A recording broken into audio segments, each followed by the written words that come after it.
செய்தியில 4 நாள் மழைன்னு சொன்னாங்க, அப்புறம் வரப்போது புயல்னு சொன்னாங்க. ஸ்கூலு காலேஜ் லீவுன்னு சொன்னாங்க, வெளியில சுத்தாத நோன்னு சொன்னாங்க. மழை வந்து வீட்டு கதுவை சாத்தணும், குளிர்ல நடுங்கி பெட்ஷீட்டை போத்தினும், போனுக்கு சிக்னல் கிடைக்காம எங்கணும், இருக்கத துண்ணுட்டு இருட்டுல தூங்கணும். காத்துல கூரைங்க பறந்து போச்சு, அங்கங்க ஒயரு அறுந்து போச்சு, ரோட்டுல மரம்லாம் சாஞ்சி போச்சு, கோலம் கொட்டை எல்லாம் நிரம்பி போச்சு.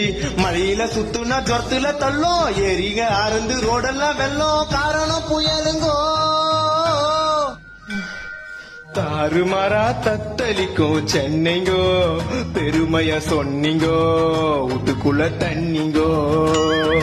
தாறுமாறா தத்தளிக்கும் சென்னைங்கோ, பெருமையா சொன்னீங்கோ, வீட்டுக்குள்ள தண்ணிங்கோ.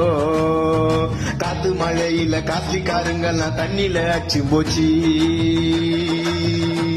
இப்ப ஏகப்பட்ட சனம் பசி பட்டினியா மழையில வாடி போச்சு.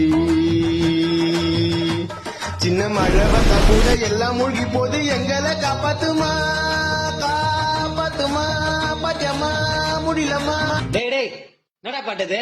நீ கேள்விப்பட்டியா? மறுபடியும் ஒரு புயல் வருதான். எது? இன்னொரு புயலா?